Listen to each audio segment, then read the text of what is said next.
It looks like I'm live about a minute early. Hopefully this is working. I'm not used to StreamYard so much, so I'm just gonna give it another try. I am Angela of Meet Me on My Mat, and you can see the mats behind me, some props maybe you can see in the screen, I'm not sure. And I just share functional yoga. I don't just share functional yoga, but I share a yoga practice that is more of a practice, and it's more about presence than it is about any kind of performance. And yoga is really this balance between effort and ease. The whole point is to balance, to alleviate the fluctuations in our mind, and the way that we can address that is through movement and meditation and breath. And so the focus of the yoga that I share is an all-encompassing yoga. It is not a fitness class. It is more about function and about community. And I love to share. So this morning I had some difficulty getting onto this StreamYard, and I realized I needed some more time with stillness and with breath before I could do movement. I just want to share, I like to share resources. I want you to know that I don't have answers, I have experience. I would love to share my experience with you. I can also give you referrals to other ways that you can explore a balanced life. One of the things that I do every morning, and I had to write a couple extra this morning, is this gratitude journal that I use. And I list 3 every day, and some days more. I do have a collection of those as giveaways sometimes when I want to help to encourage other people to focus on gratitude. Also, let me say this now. This StreamYard is it's a smaller screen to me, but I am at home. This is my front room of my house. It used to be my dining room. And then we all were at home for quite a while. And so you may hear, one of my kids just walked by. You may hear some activity in my house. There are 2 of them here. I think we'll only hear maybe the one. So here I am in my home studio. And I did my gratitude list this morning. Another thing that I really focused on, and that I've been focusing on a lot, is meditation. And one of the books I use is this book of Awakening. And it's just a short passage each day and then a meditation that you can do. If you are truly interested in yoga, that is movement, that is mindful movement, but that is also all the other pieces. There are 8 limbs in yoga. So many ways to explore and to personalize it, make it your own practice. And if you're interested in that, and if you're interested in meditation as a part of that, some of the other things, again, I'm sharing lots of resources, and then if you have other questions, you can always reach out to me. I don't know that I'm going to see if you're commenting on this StreamYard. I'm not sure that I'm going to see the comments. I'm not quite sure how this all works. But if I see comments later, I will definitely respond. You can also reach me on Meet Me on My Mat Facebook page, or Meet Me on My Mat at gmail.com. And guess what? Whoever just commented, thank you so much. I see it just says Facebook user, but now I know I can see the comments.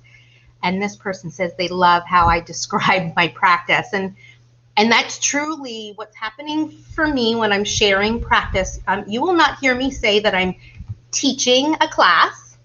And yes, I can see comments. So thank you. I will not say that I'm teaching a class. I'm not going to teach you anything that you don't know about your own body and your own experience. I can just share my experience with you. So you'll hear me say that I'm sharing practice.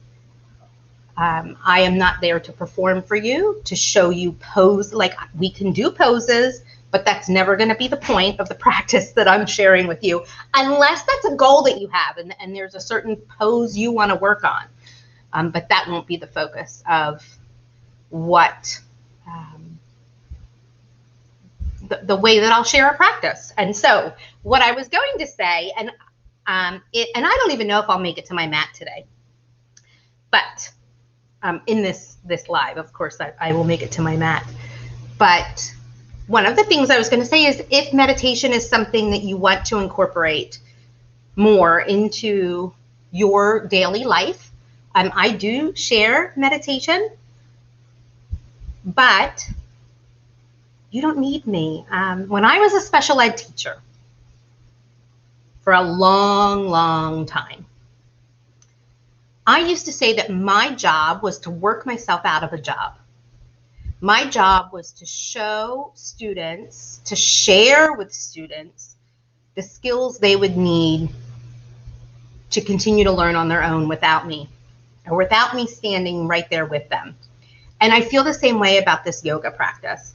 And so if meditation is something you want to explore, there are meditation books. This Book of Awakening that I showed. There's another one I love, Meditations from the Mat, and that's Rolf Gates. And then I have a few others.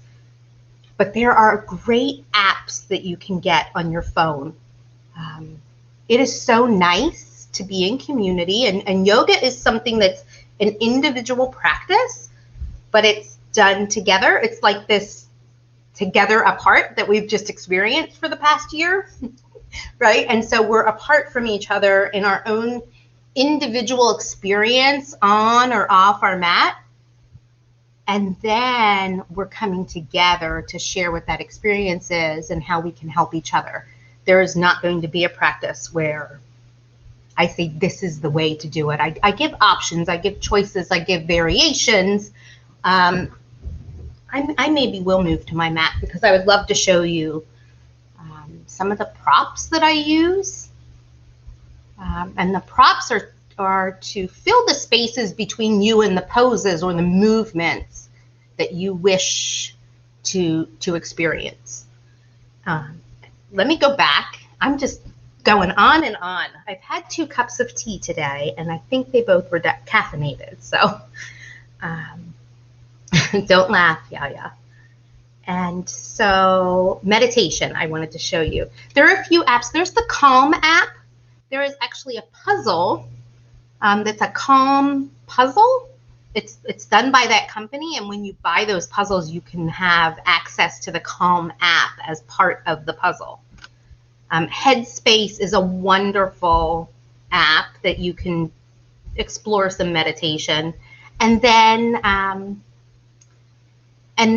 the one that I've really been delving into lately is this Insight Timer. And so I see your laughter, Yaya. And then, I see, love how you customize yoga for people in the group, right? And so even though we're together, we're not all experiencing the same thing.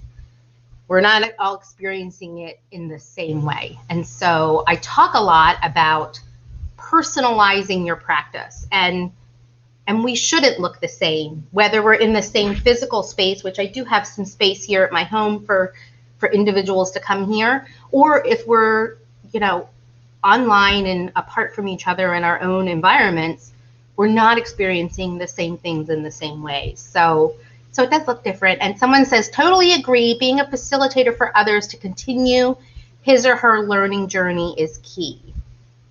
And that's right. So it's your yoga journey. It's not mine. I've had mine, and I would love to share mine with you, and you can be a part of my yoga journey, and I can be a part of yours. And that's sharing practice in community. And somebody says Headspace is their favorite. And I have a lot of friends that say Headspace they really love. And then the Insight Timer is the one that I've been exploring lately.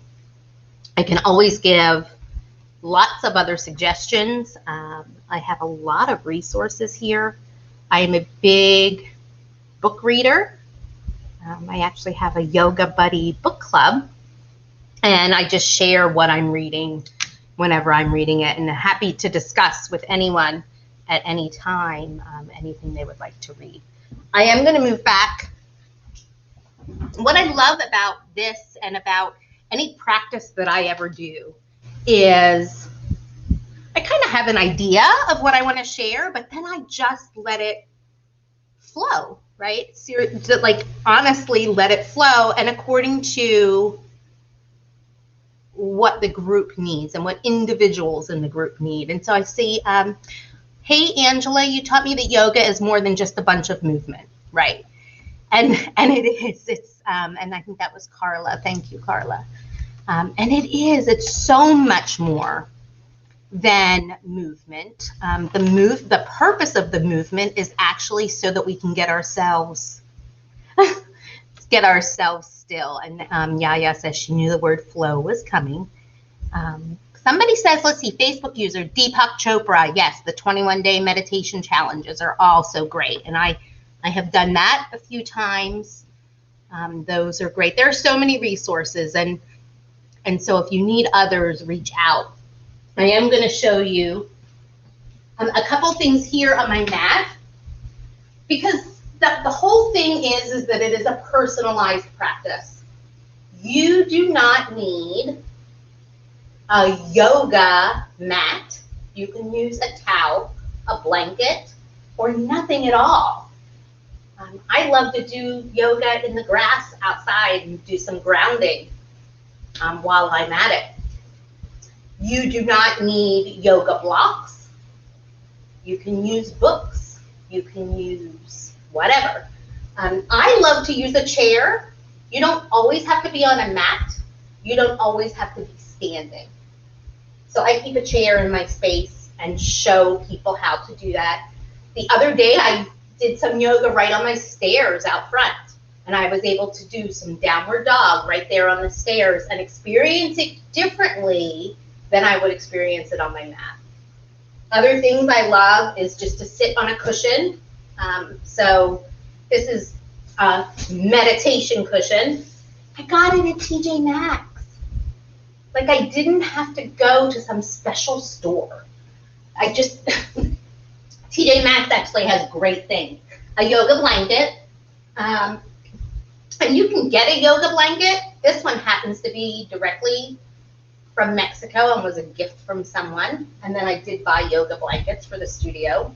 But any blanket will do, or a pillow from your couch, a pillow from your bed. It doesn't have to be yoga. It can be life. What is around you in your life that you can use to support you? And we talk a lot about that.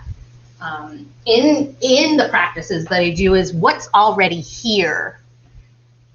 Somebody's saying good morning. Somebody says awesome. I don't know what it was I said that was awesome, but I'm glad you thought so. This is one of my favorite props, and it is an old nursing pillow. My kids are 17 and 19. This was still around, and it is now a great support when I'm in seated poses or postures. So save your boppy pillows, your nursing pillows. Blocks I talked about, and there are so many ways to use them. And props, we use a lot. That doesn't make it easier. It makes it more accessible. It makes it available to you, however it is that you want to experience your movement. And then a lot of times you'll see people will have a yoga strap. You could use a long scarf. You could use a belt from a robe. You could use whatever you want that's long. It doesn't need to be a yoga strap with this little ring on it. It can be anything, and you can use it even when the teacher is not using a prop, right? So if you find yourself, yoga is the balance between effort and ease. And so if you are, yes, somebody says they love the baby mop and they still have theirs, so use it as a yoga prop. It is the best, the bobby pillow. So yoga is this presence. It's about presence. It's about practice. It is not a routine, right? It's not choreographed. It is about an instructor or someone who's sharing their experience, giving suggestions, and you seeing if those suggestions work for you. And often I talk about it as functional yoga. I also will talk about it sometimes, especially in private sessions, as intuitive movement. And so I'm going to suggest that we move to this posture next. See how that feels for you. Stay as long as you'd like, and then see what movement your body's craving. And I let that person who is in the private session see where their body wants to go next, and then I give them options for that next pose. It's very, for lack of a better word, student directed. I don't believe that anyone is my student. It's just someone that's sharing practice with me. Let me see if there's anything else we can do. I've only gone 15 minutes, so what I'm going to do is go back to my mat and show some of the general movements of how you may begin your practice. But if you are practicing, remember you don't need a mat. You can stay in your chair. I will often share a chair yoga practice. I always show options with chair. You don't need a yoga prop, but I'm just going to show you. Again, the goal is that you can create your own practice and you don't need me. I'm here and I would love to share practice with you, but you actually don't need me. So I'm going to move back. I'm going to sit on this boppy pillow because it is my favorite prop for seated positions. And just talk for a few moments. Did you see that little wobble? About finding a comfortable seat and what that might mean. So I know from experience that I love this as my prop for being seated. My hips are a little bit above my knees. It feels very comfortable for me. I can have a long spine. I feel full breaths. And last time I was on, we talked about breath. And I can feel it in my belly. I can feel it in my upper body, this expansion. I can feel, depending on where I take my attention, I can feel this up and down, or this in and out, or even side to side movement. And all of that is right, none of that is wrong. However you feel it, however you experience it is your experience. So finding a comfortable seat, it might look like this for you. It might look completely different, and that's okay. You could be seated on a chair, and if you are, ground your feet. Let the bottoms of your feet touch the ground. If they're not touching the ground, make an adjustment, either coming up closer on the front of your chair so that your feet can touch the ground, or put something under your feet to provide that grounding. And again, the props between you and ease, really, so that you're not all effort. You're that balance between effort and ease. Now, of course, at the end of a yoga practice, you want to be at complete ease, zero effort. But throughout the rest of the practice, you want that balance. And so I will often put blocks beneath my feet if I'm sitting in a chair. If sitting up is not comfortable for you, you could lay down, totally fine. You could start your practice standing. We often will do that, totally fine. Another option, I just love that I never know where I'm going with things. Let's see. Okay. Another option is to take a longer pillow. I have this bolster, again, something I got at TJ Maxx. I believe if I got the same thing at a yoga store, it would probably be at least twice as much. And this serves its purpose. And you can set up a ramp with some blocks. And so you can do it this way. I sometimes will do it with 2 blocks. I don't even know if you can see that, but 2 blocks. However it is that you kind of set up this ramp and lean the pillow against the blocks and sit this way so that you're not completely on your back, but you're also not completely seated up. And if this is what's comfortable for you, then go there, try it. Pull something from your couch and see if it works. At the beginning of any practice, you want to make sure that you're getting grounded, that you're getting present for your practice, because this is your time for you. And so whatever it takes for that to happen, you do that. And then establish the breath. Notice what your breath is like on whatever given day or time you're doing your practice. And you don't have to control it. You just have to notice it.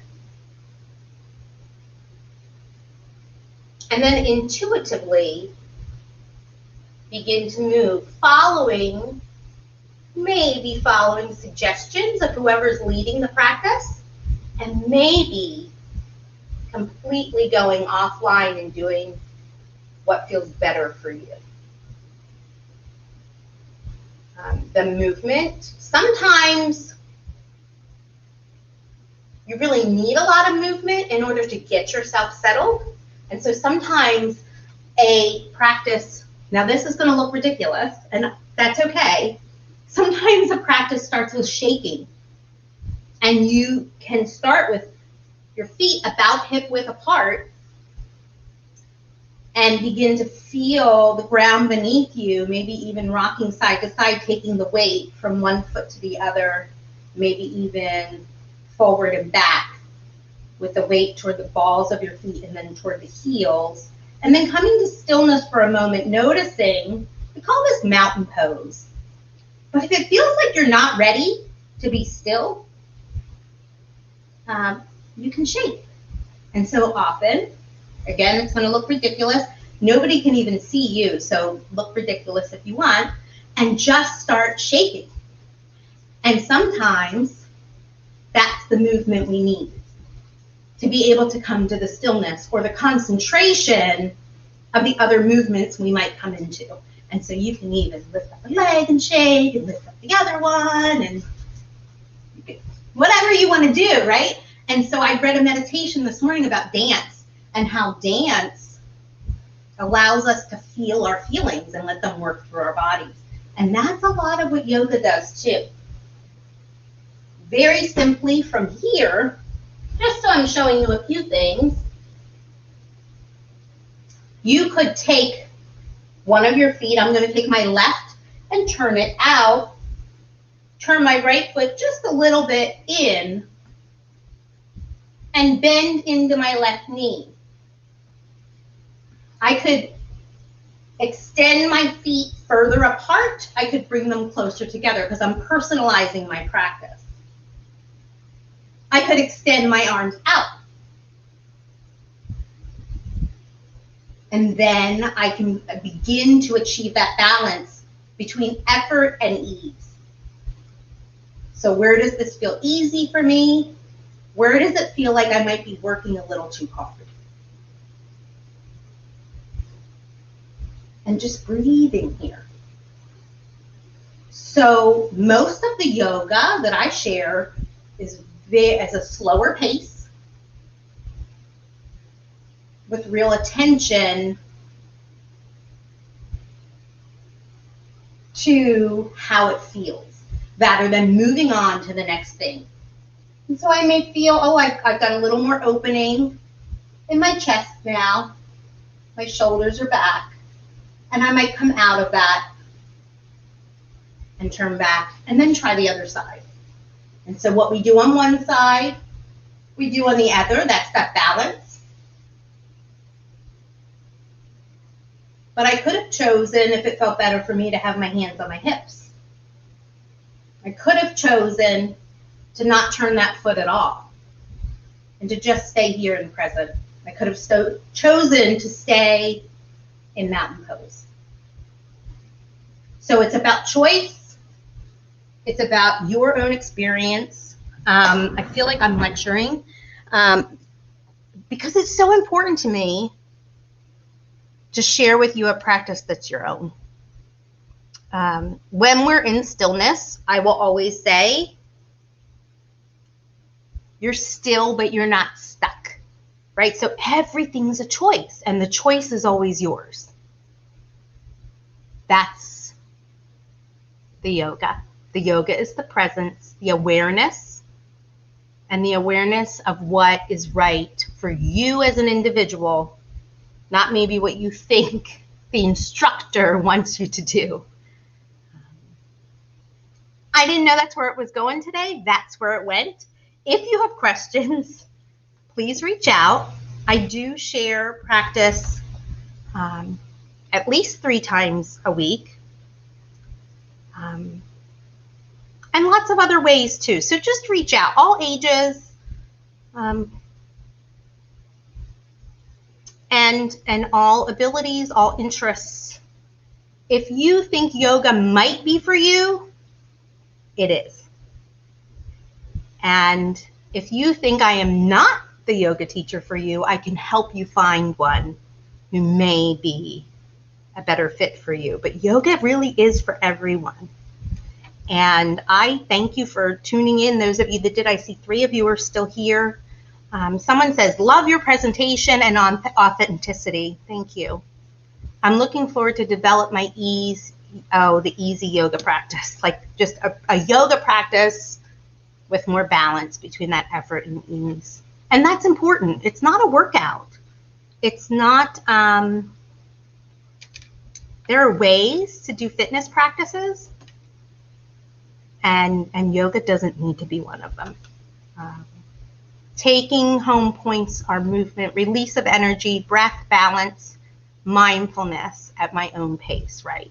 And so that's a key, is that at your own pace, your own experience. I can just help to facilitate it by sharing with you what my own experience is. And super quickly, my experience is that I love to use props. It allows me to experience yoga differently. It allows me to experience my body and my breath differently. And then it allows me to experience my life differently as a result. I love slow, mindful movement. And I love that after I do the movement, I can be still. Mostly, I just love to share with other people what is possible. And so anything I can do to help, please reach out. And I will see you hopefully next month for another takeover.